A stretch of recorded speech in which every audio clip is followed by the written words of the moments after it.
condition अमता यावदना थादोपिरो मोय मारनायगिदमक्ता चक्किबनते लेबाकी चक्किबन हिदना ताहनबिगनु सीएसओ लाइरिबा नमक्ना मतेंग पांगबिदना ngasi amukta di moy thadokpirangna ba amta honabiu akoidi ꯈꯨꯟꯉꯥꯛꯄ ꯈꯨꯟꯖꯥ ꯃꯉꯥ ꯊꯥ ꯑꯁꯤꯒꯤ 13ꯇ ꯁꯦꯀ꯭ꯌꯨꯔꯤꯇꯤ ꯐꯣꯔꯁꯅ ꯐꯥꯈꯤꯕ ꯑꯗꯨ ꯉꯁꯤ ꯐꯥꯎꯕ ꯊꯥꯗꯣꯛꯇꯕꯒꯤ ꯃꯥꯌꯣꯛꯇ ꯉꯁꯤ ꯑꯍꯤꯡ ꯅꯣꯡꯌꯥꯏꯗꯒꯤ ꯃꯅꯤꯄꯨꯔ ꯄꯨꯝꯕ ꯄꯨꯡ 94ꯒꯤ ꯕꯟ ꯂꯥꯎꯊꯣꯛꯈ꯭ꯔꯦ ngasi ꯀꯛꯋꯥ ꯐꯧꯑꯣꯏꯕꯤ ꯂꯝꯄꯥꯛꯇ all Langthabal Kendra clubs coordinating committee all Langthabal Kendra Meirapaibi coordinating committee all Kongba road united clubs organisation ꯀꯨꯔꯥꯎꯃꯈꯣꯡ ꯌꯨꯅꯥꯏꯇꯦꯗ ꯀ꯭ꯂꯕ ꯁꯒꯣꯜꯕꯟ ꯀꯨꯔꯥꯎꯃꯈꯣꯡ ꯑꯃꯗꯤ ꯋꯥꯔꯗ ꯅꯝꯕꯔ 23 ꯑꯄꯨꯟꯕ ꯀ꯭ꯂꯕ ꯃꯩꯔꯥꯄꯥꯏꯕꯤ ꯈꯨꯔꯥꯏꯅ ꯄꯨꯟꯗꯨꯅ ꯃꯤꯌꯥꯝꯒꯤ ꯃꯤꯐꯝ ꯄꯥꯡꯊꯣꯛꯂꯕ ꯃꯇꯨꯡꯗ ꯋꯥꯔꯦꯞ ꯂꯧꯗꯨꯅ ꯃꯅꯤꯄꯨꯔ ꯄꯨꯝꯕ ꯄꯨꯡ 94ꯒꯤ ꯕꯟ ꯑꯁꯤ ꯂꯥꯎꯊꯣꯛꯈꯤꯕꯅꯤ ꯀꯔꯤꯒꯨꯝꯕ ꯄꯨꯡ 94ꯒꯤ ꯕꯟ ꯑꯁꯤꯒꯤ ꯃꯅꯨꯡꯗ ꯐꯥꯈꯤꯕ ꯈꯨꯟꯉꯥꯛꯄ ꯃꯉꯥ ꯂꯩꯉꯥꯛꯅ ꯊꯥꯗꯣꯔꯛꯇ꯭ꯔꯕꯗꯤ ꯍꯦꯟꯅ ꯀꯟꯕ ꯈꯣꯡꯖꯪ ꯀꯌꯥꯁꯨ ꯆꯪꯁꯤꯟꯒꯅꯤ ꯍꯥꯏꯔꯤ ꯕꯟ ꯃꯅꯨꯡꯗ ꯃꯩ ꯏꯁꯤꯡ ꯑꯅꯥ ꯂꯥꯌꯦꯡ ꯂꯥꯏꯅꯤꯡ ꯂꯥꯏꯁꯣꯟ ꯏꯂꯦꯛꯇ꯭ꯔꯣꯅꯤꯛ ꯑꯃꯗꯤ ꯄ꯭ꯔꯤꯟꯠ ꯃꯦꯗꯤꯌꯥ ꯇꯉꯥꯏꯐꯗꯕ ꯊꯕꯛꯁꯤꯡꯗꯤ ꯀꯣꯝꯊꯣꯛꯀꯅꯤ ꯍꯥꯏꯔꯤ ꯃꯤꯐꯝ ꯑꯗꯨꯗ ꯑꯣꯜ ꯂꯪꯊꯕꯥꯜ ꯀꯦꯟꯗ꯭ꯔ ꯌꯨꯅꯥꯏꯇꯦꯗ ꯀ꯭ꯂꯕꯁ ꯀꯣꯑꯣꯔꯗꯤꯅꯦꯇꯤꯡ ꯀꯃꯤꯇꯤꯒꯤ ꯄ꯭ꯔꯦꯁꯤꯗꯦꯟꯠ ꯌꯨꯝꯅꯥꯝ-ꯍꯤꯠꯂꯔꯅ ꯉꯁꯤꯗꯒꯤ ꯃꯤꯐꯝꯅ ꯂꯧꯈꯤꯕ ꯋꯥꯔꯦꯞꯁꯤꯡ ꯂꯥꯎꯊꯣꯛꯈꯤ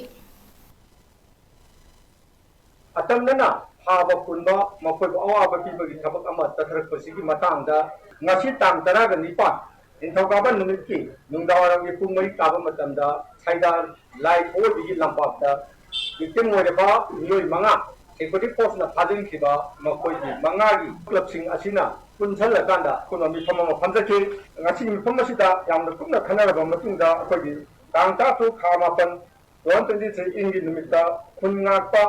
ꯚꯤꯂꯦꯖ ꯗꯤꯐꯦꯟꯁ ꯐꯣꯔꯁ ꯀꯥꯡꯕꯨꯁꯤꯡꯁꯦ ꯃꯁꯤꯒꯤ ꯃꯤꯑꯣꯏ 5 ꯃꯅꯤꯄꯨꯔ ꯄꯨꯂꯤꯁꯅ ꯊꯥꯖꯤꯟꯈꯤꯕꯒꯤ ꯃꯇꯥꯡꯗ ꯐꯥꯈꯤꯕ ꯈꯨꯟꯉꯥꯛꯄ ꯏꯆꯤꯟ ꯏꯅꯥꯎꯁꯤꯡꯒꯤ ꯂꯩꯀꯥꯏ ꯀ꯭ꯂꯕꯁꯤꯡ ꯑꯃꯁꯨꯡ ꯃꯩꯔꯥꯄꯥꯏꯕꯤꯁꯤꯡ ꯌꯥꯎꯅ ꯂꯪꯊꯕꯥꯜ ꯀꯦꯟꯗ꯭ꯔ ꯀ꯭ꯂꯕ ꯀꯣꯑꯣꯔꯗꯤꯅꯦꯇꯤꯡ ꯀꯃꯤꯇꯤꯅ ꯁꯤꯟꯖꯗꯨꯅ ꯈꯟꯅ ꯅꯩꯅꯕ ꯃꯤꯐꯝ ꯑꯃ ꯄꯥꯡꯊꯣꯛꯈꯤ ꯃꯤꯐꯝ ꯑꯁꯤꯅ ꯀꯨꯞꯅ ꯈꯟꯅꯔꯕ ꯃꯇꯨꯡꯗ ꯃꯈꯥꯏ ꯋꯥꯔꯤꯁꯤꯡꯁꯦ ꯑꯃꯠꯇ ꯑꯣꯏꯅ ꯌꯥꯅꯈꯤ ꯑꯁꯤꯒꯨꯝꯂꯕ ꯈꯨꯟꯉꯥꯛꯄ ꯃꯤꯑꯣꯏꯁꯤꯡ ꯑꯁꯤꯕꯨ ꯊꯥꯖꯤꯟꯕꯁꯦ ꯌꯥꯝꯅ ꯑꯀꯟꯕ ꯃꯑꯣꯡꯗ ꯀꯟꯗꯦꯝ ꯇꯧꯏ ꯑꯩꯈꯣꯏꯒꯤ ꯚꯤꯂꯦꯖ ꯐꯣꯔꯁꯁꯤꯡ ꯃꯤ 5 ꯑꯗꯨ ꯐꯥꯈꯤꯕꯒꯤꯗꯃꯛ ꯉꯁꯤ ꯑꯍꯤꯡ ꯍꯥꯏꯕꯗꯤ ꯉꯁꯤꯒꯤ ꯇꯥꯡ 19ꯒꯤ ꯑꯍꯤꯡꯒꯤ ꯅꯣꯡꯌꯥꯏꯗꯒꯤ ꯍꯧꯅ ꯄꯨꯡ 94ꯒꯤ ꯃꯅꯤꯄꯨꯔ ꯄꯨꯝꯕꯒꯤ ꯃꯐꯝꯗ ꯀꯧꯅ ꯋꯥꯔꯤꯛꯅꯔꯦ ꯈꯣꯡꯖꯪ ꯑꯁꯤ ꯃꯄꯨꯡ ꯐꯥꯅ ꯄꯥꯡꯊꯣꯛꯅꯕ ꯃꯅꯤꯄꯨꯔꯒꯤ ꯇꯣꯉꯥꯟꯕ ꯂꯨꯞꯁꯤꯡ ꯄꯨꯝꯅꯃꯛꯅ ꯃꯥꯒꯤ ꯖꯒꯥꯁꯤꯡꯗ ꯆꯞ ꯆꯥꯕ ꯗꯥꯏꯇ ꯂꯧꯈꯤꯅꯕꯁꯨ ꯈꯪꯍꯟꯕ ꯍꯥꯏꯅꯁꯨ ꯋꯥꯔꯦꯞꯅꯔꯦ ꯍꯧꯈꯤꯕ ꯊꯥꯡꯖꯒꯤ ꯅꯨꯃꯤꯗꯥꯡꯗ ꯏꯝꯐꯥꯜ ꯏꯁ ꯗꯤꯁꯇ꯭ꯔꯤꯛꯀꯤ ꯄꯨꯂꯤꯁ ꯀꯃꯥꯟꯗꯣ ꯇꯤꯝ ꯑꯃꯅ ꯚꯤꯂꯦꯖ ꯚꯣꯂꯨꯟꯇꯤꯌꯔ 5 ꯐꯥꯖꯤꯟꯈꯤꯕ ꯑꯗꯨ ꯀꯟꯗꯤꯁꯟ ꯑꯃꯠꯇ ꯌꯥꯎꯗꯅ ꯇꯦꯛꯇ ꯀꯥꯏꯗꯅ ꯈꯨꯗꯛꯇ ꯊꯥꯗꯣꯔꯛꯎ ꯍꯥꯏꯗꯨꯅ ꯉꯁꯤ ꯑꯌꯨꯛꯇꯒꯤ ꯍꯧꯗꯨꯅ ꯏꯝꯐꯥꯜ ꯏꯁ ꯑꯃꯗꯤ ꯋꯦꯁꯀꯤ ꯃꯐꯝ ꯑꯌꯥꯝꯕꯗ ꯂꯝꯕꯤ ꯊꯤꯡꯗꯨꯅ ꯈꯣꯡꯖꯪ ꯆꯪꯁꯤꯟꯈ꯭ꯔꯦ ꯈꯨꯔꯥꯏ ꯂꯝꯂꯣꯡ ꯕꯖꯥꯔ ꯅ꯭ꯌꯨ ꯆꯦꯀꯣꯟ ꯈꯣꯡꯃꯟ ꯃꯪꯖꯤꯜ ꯀꯣꯡꯕ ꯋꯥꯡꯈꯩ ꯑꯟꯗ꯭ꯔꯣ ꯄꯥꯔꯀꯤꯡ ꯀꯛꯋꯥ ꯑꯁꯦꯝ ꯂꯩꯀꯥꯏ ꯀꯥꯟꯆꯤꯄꯨꯔ ꯄꯣꯔꯣꯡꯄꯥꯠꯅꯆꯤꯡꯕ ꯃꯐꯝ ꯀꯌꯥꯗ ꯂꯝꯕꯤ ꯊꯤꯡꯗꯨꯅ ꯈꯣꯡꯖꯪꯁꯤꯡ ꯆꯪꯁꯤꯟꯈꯤ ꯈꯣꯡꯖꯪ ꯆꯪꯁꯤꯜꯂꯤꯉꯩ ꯃꯅꯨꯡꯗ ꯒꯥꯔꯤ ꯑꯃꯠꯇ ꯆꯠꯍꯟꯈꯤꯗꯦ ꯑꯗꯨꯕꯨ ꯇꯉꯥꯏꯐꯗꯕ ꯁ꯭ꯀꯨꯜꯒꯤ ꯑꯉꯥꯡꯁꯤꯡ ꯄꯨꯕ ꯁ꯭ꯀꯨꯜꯗꯒꯤ ꯍꯜꯂꯛꯄ ꯒꯥꯔꯤ ꯕꯁꯁꯤꯡ ꯑꯅꯥ ꯑꯌꯦꯛꯀꯤ ꯃꯦꯗꯤꯌꯥ ꯑꯃꯗꯤ ꯇꯉꯥꯏꯐꯗꯕ ꯊꯕꯛꯀꯤ ꯆꯠꯄ ꯃꯤꯑꯣꯏꯁꯤꯡꯒꯤ ꯒꯥꯔꯤꯁꯤꯡꯗꯤ ꯂꯝꯕꯤ ꯊꯥꯗꯣꯛꯇꯨꯅ ꯆꯠꯍꯟꯕ ꯊꯦꯡꯅꯈꯤ ꯈꯣꯡꯖꯪ ꯆꯪꯁꯤꯜꯂꯤꯕ ꯏꯃꯥꯁꯤꯡꯅ ꯍꯥꯏ ꯐꯥꯖꯤꯟꯈꯤꯕ ꯈꯨꯟꯉꯥꯛꯄꯁꯤꯡꯒꯤ ꯃꯊꯛꯇ FIR ꯄꯥꯜꯂꯤꯕ ꯑꯁꯤ ꯑꯊꯨꯕ ꯃꯇꯝꯗ ꯆꯤꯐ ꯃꯤꯅꯤꯁꯇꯔ N ꯕꯤꯔꯦꯟꯅ ꯍꯟꯗꯣꯛꯄꯤꯌꯨ ꯃꯃꯥ ꯑꯃꯠꯇꯅ ꯃꯆꯥ ꯍꯜꯂꯛꯇꯕ ꯃꯇꯝꯗ ꯑꯍꯤꯡ ꯇꯨꯝꯗꯨꯅ ꯂꯩꯕ ꯉꯝꯂꯣꯏ ꯃꯔꯝ ꯑꯗꯨꯅ ꯐꯥꯖꯤꯟꯈꯤꯕ ꯚꯣꯂꯨꯟꯇꯤꯌꯔ 5 ꯑꯗꯨ ꯇꯦꯛꯇ ꯀꯥꯏꯗꯅ ꯊꯥꯗꯣꯛꯄꯤꯔꯛꯎ ꯃꯃꯥꯁꯤꯡꯒꯤ ꯑꯋꯥꯕ ꯈꯪꯕꯤꯌꯨ ꯑꯗꯨ ꯅꯠꯇ꯭ꯔꯒꯗꯤ ꯃꯁꯤꯗꯒꯤ ꯍꯦꯟꯕ ꯑꯀꯟꯕ ꯈꯣꯡꯖꯪ ꯀꯌꯥ ꯆꯪꯁꯤꯜꯂꯛꯀꯅꯤ ꯍꯥꯏꯈꯤ ꯑꯩꯈꯣꯏꯒꯤ ꯏꯆꯝ ꯆꯝꯖꯕ ꯃꯤꯑꯣꯏ 5 ꯐꯥꯕꯤꯕꯁꯦ ꯃꯁꯤ ꯑꯔꯨꯕ ꯃꯇꯝꯗ ꯊꯥꯗꯣꯛꯄꯤꯗ꯭ꯔꯕ ꯇꯥꯔꯒꯗꯤ ꯑꯩꯈꯣꯏ ꯉꯁꯤ ꯆꯪꯖꯟꯖꯔꯤꯕ ꯈꯣꯡꯖꯪ ꯑꯁꯤ ꯃꯈꯥ ꯇꯥꯅ ꯑꯗꯨꯝ ꯆꯪꯖꯟꯖꯒꯅꯤ ꯑꯩꯈꯣꯏ ꯃꯩꯔꯥꯄꯥꯏꯕꯤꯁꯤꯗ ꯊꯣꯛꯂꯛꯏꯕ ꯃꯁꯤꯡꯁꯦ ꯃꯃꯥ ꯑꯃꯠꯇꯅ ꯑꯍꯤꯡ ꯑꯃ ꯃꯆꯥ ꯍꯜꯂꯛꯇꯕꯗ ꯐꯃꯨꯡꯗ ꯇꯨꯝꯕ ꯂꯩꯕ ꯉꯝꯕ ꯃꯃꯥ ꯑꯃꯠꯇ ꯌꯥꯎꯔꯣꯏꯕ ꯑꯗꯨꯅ state government central government table ꯑꯃꯗ ꯐꯝꯃꯒ ꯋꯥꯔꯤ ꯁꯥꯟꯅꯕꯤꯌꯨ ꯁꯣꯂꯨꯁꯟ ꯄꯨꯕꯤꯔꯛꯎ ꯀꯌꯥꯝ ꯀꯨꯏꯅ ꯃꯃꯥ ꯑꯣꯏꯕꯤ ꯑꯩꯈꯣꯏ ꯀꯞꯄꯒ ꯂꯩꯈꯤꯗꯣꯏꯅꯣ ꯀꯌꯥꯝ ꯀꯨꯏꯅ ꯃꯃꯥ ꯑꯣꯏꯕꯤ ꯑꯩꯈꯣꯏ ꯀꯞꯄꯒ ꯂꯩꯈꯤꯗꯣꯏꯅꯣ ꯑꯊꯨꯕ ꯃꯇꯝꯗ ꯑꯩꯈꯣꯏ ꯃꯤ 5 without any condition ꯀꯔꯤꯒꯨꯝꯕ ꯊꯥꯗꯣꯛꯄꯤꯔꯛꯇ꯭ꯔꯕ ꯇꯥꯔꯗꯤ ꯃꯃꯥ ꯑꯣꯏꯕꯤ ꯑꯃꯠꯇ ꯃꯐꯝ ꯑꯁꯤꯒꯤ ꯈꯣꯡꯐꯝ ꯂꯦꯡꯉꯨ ꯑꯩꯈꯣꯏ ꯄꯨꯝꯅꯃꯛ ꯃꯐꯝ ꯑꯁꯤꯗꯒꯤ ꯈꯣꯡꯐꯝ ꯂꯥꯛꯂꯤꯕ ꯇꯥꯡ 10 ꯐꯥꯎꯕꯒꯤ ꯃꯅꯨꯡꯗ ꯐꯥꯖꯤꯟꯈꯤꯕ ꯈꯨꯟꯉꯥꯛꯄ ꯃꯤꯑꯣꯏ 5 ꯊꯥꯗꯣꯔꯛꯇ꯭ꯔꯕꯗꯤ ꯃꯊꯪ ꯅꯨꯃꯤꯠ ꯇꯥꯡ 12ꯗꯒꯤ ꯑꯀꯟꯕ ꯈꯣꯡꯖꯪ ꯆꯪꯁꯤꯜꯂꯒꯅꯤ ꯍꯥꯏꯅ ꯈꯨꯔꯥꯏ ꯑꯍꯣꯡꯕꯝ ꯂꯩꯀꯥꯏꯗ ꯐꯥꯖꯤꯟꯈꯤꯕ ꯂꯧꯀ꯭ꯔꯥꯛꯄꯝ ꯃꯥꯏꯀꯦꯟꯒꯤ ꯃꯌꯥꯝꯕ ꯂꯧꯀ꯭ꯔꯥꯛꯄꯝ ꯕ꯭ꯔꯣꯖꯦꯟꯅ ꯐꯣꯡꯗꯣꯛꯈ꯭ꯔꯦ ngasi Manipur Press Club ta pangthokhiba paugi mifam amada Brozena hai tha asigi tara tarukta uniform set pa kangbu amana khun ngakpa miyoi manga fazinduna hauzik phawba thadoraktriba asi athuba matamda condition amata yaudana thadokpirau kari maramgi makhoibu fasilibano makhoigi maral karino Manipur da haukiba May 3 dagi hauduna kuki militant singna nongmei bom kapsinduna micham miyamda landaraktuna miyoi kaya asi ana thokliba asida masa kanjananaba amadi Manipur gi saktam kaidanaba hotnazariba miyoi singbo phajin punsinbagi thabak tawrakliba asi athuba matamda topinaba su phongdokhe mahakna hai phajin kiba miyoi manga asi awa ana taraba relief camp ta leiriba miyoi singda mateng pangduna leiramba miyoi ni adumoinama kuki militant singna nongmei kapsilakba henmanbadagi Miyam awa ana tariba asi yengba ngamlaktabadagi masana voluntary oina khun ngakpa chatkhibani makhoigi imung manunggi awaba asi yengbiduna leiriba CSO singna su phajinkiba sing thadoknaba hotnabada mateng pangbiu haiki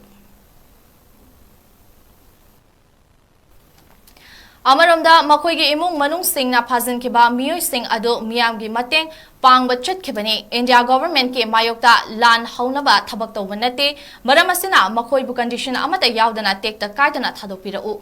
karigumba thadoraktaba tarabadi khongjang kaya changsil lagani haiki Mari sulara pembok sakana haida bajida kamu support to bida bajida pajama ina itu ga sahina mayama jina kunna ina sali bajida hajan kujan ba to bida je kun mai jate kun ngakpa miyoi manga village volunteers manga khak atingre maduda ai ginau su yawi sonda nakanda laibiriba singsi magi alaman singni koi phajan griba koi miyoi manga si condition amta yaudana laibiriba civil society adigi sarkar sibu puiriba phamnaiba sing law and order ngakiriba police singna Manipur gi May 3 tagi haurakriba tigi violence gi koi khun ngakpa chaliba mayam gi awaw si yengbiraga masi condition ta yaudana masi thadok pireknaba haidana ngasi gi press meet asi mayam gi puning section jabani upi singa akoi gi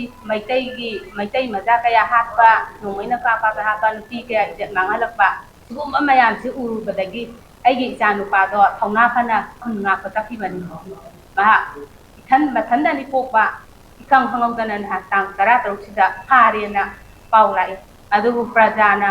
adegi police mathak thongba kai pinga karigumba condition amata yaudana mabo atopirau Antaki irang thokibasida aigi ipuroiba akoi moi manga sakiba group se leba ngangnabagi mayam mateng pangmoida mutta sakibani masaida asoyangam yaw thatopiro miyam mateng pangbiu namjida leiba ima iben isin ina punamangna tigi akoi ipuroiba akoi moi manga sakibasida asoyangam yawdana tangkunbong manungda thatopiro karigumba thatokdaba taragati akoi miyam punna khongjang jangsanina saina miyam dina bujai aigi puroiba moi